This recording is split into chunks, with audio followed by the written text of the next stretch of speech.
이렇게 비가 많이 올 때 홍수 방지 효과가 있다며 4대강에 세워졌던 보. 이 문재인 정부 때 별 효과가 없다며 일부 해체를 했죠.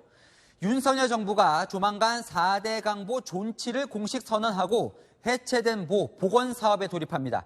그 첫 조치는 금강의 세종보 재건이 될 것으로 보입니다. 조아라 기자의 단독 보도입니다.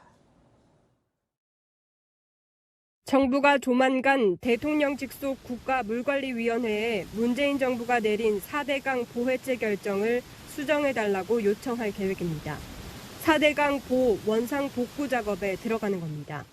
정부 고위 관계자는 채널A에 4대강 보해체 결정이 과학적 근거가 없었다는 감사원 감사 결과가 곧 나오면 원상 회복을 해야 한다며 국민의 이익이 되도록 보를 활용하겠다는 환경부 장관 선언도 있을 것이라고 설명했습니다.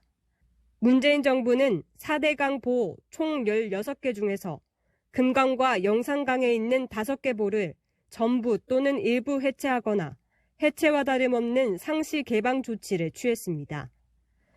대통령실은 이런 결정 과정이 이념에 근거한 정치적 판단으로 규정하고 바로잡겠다는 계획입니다.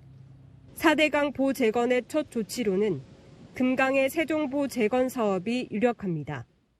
문재인 정부 출범 이후 5년 가까이 완전 개방된 상태로 방치된 가동보를 다시 세워 물의 양을 조절하겠다는 구상입니다. 정부는 이미 가동보 설치를 위한 정밀 점검에도 착수했습니다. 4대강 보를 활용한 새로운 물관리 계획도 수립할 예정입니다. 앞서 윤석열 대통령은 지난 3월 호남 지역 가뭄 상황을 점검하며 4대강 보를 적극 활용하라고 지시한 바 있습니다. 그간 방치된 4대강 보를 적극 활용하고 노후 관로를 신속하게 정비해 주기 바랍니다. 4대강 보 재건이 공식화될 경우 야당의 반발은 거셀 것으로 보입니다. 채널A 뉴스 조아라입니다. 4대강보 복원에 맞춰 후속 인사도 준비 중인데요. 환경부에서 4대강을 담당하는 물관리 1급 실장에 이례적으로 국토교통부 인사를 검증 중입니다. 지난 정권 4대강보 해체 결정에 앞장섰던 이 환경부 인사에 대한 불신이 깔렸다는 해석입니다. 이어서 유승진 기자입니다. 환경부는 최근 전원 사표를 낸 1급 후속 인사 작업이 한창입니다. 4대강을 담당하는 물관리 정책실장을 포함해 3자리 중 2자리에 환경부가 아닌 국토부 출신 인사를 검증 중인 것으로 알려졌습니다. 윤석열 대통령이 환경부 1급 인사를 빨리 하라며 전면 쇄신을 요구한 데 따른 후속 조치입니다.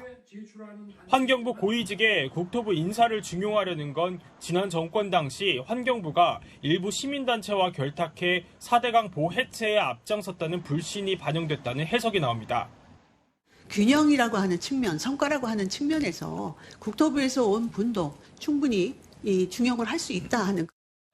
감사원은 다음 주 문재인 정권 4대강 보 해체 결정과 관련한 감사 보고서를 발표합니다. 당시 김은경 환경부 장관이 4대강 조사평가위원회 구성 과정에서 4대강 사업을 반대하는 시민단체와 협의를 지시했다는 내용이 포함된 것으로 전해졌습니다. 해당 평가위가 편파적인 기준으로 영산강과 금강보 해체 결정을 내렸다는 내용도 담긴 걸로 알려졌습니다.